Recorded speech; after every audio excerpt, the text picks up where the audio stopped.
Outward and inward silence in Islam. Silence can be categorized into outward, physical, and inward spiritual forms. Outward silence involves refraining from speech, while inward silence relates to quieting the heart and mind. Several hadiths emphasize the importance of silence and speaking only when necessary. Verily, you will continue to be safe as long as you remain silent. If you speak, it will be recorded for you or against you. Speak good or remain silenced. He who believes in Allah and the last day must either speak good or remain silent. These hadiths highlight that silence is often safer and more virtuous than unnecessary speech.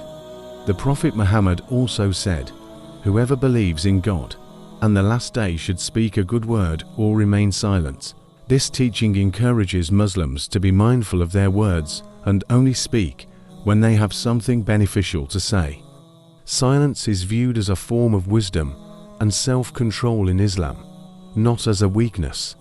In Islam, several types of silence are considered important for spiritual growth and ethical conduct. Here are some practical tips to cultivate silence in Islamic practice. 1. Purposeful silence.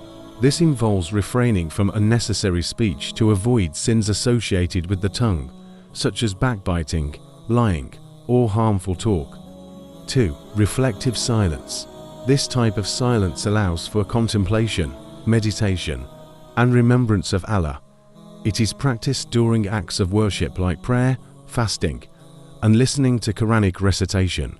3. Internal silence. This refers to quieting the mind and heart, not just the tongue. It involves silencing worldly thoughts and focusing on Allah. 4. Silence of adab, spiritual courtesy. This is practiced out of a genuine desire to gain knowledge and wisdom in the moment. 5. Silence of the heart. This is a higher form of silence practiced by those with deep spiritual knowledge, involving complete acceptance of Allah's will. 6. Silence as protection. This type of silence serves as a safeguard against sins and helps maintain one's spiritual well-being. 7. Silence in the face of injustice.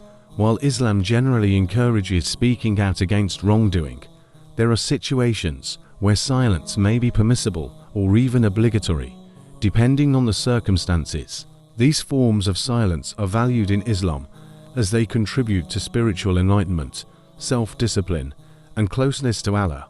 By implementing these tips, you can cultivate the Islamic virtue of silence, which is seen as a means of spiritual growth and protection from potential sins associated with excessive speech.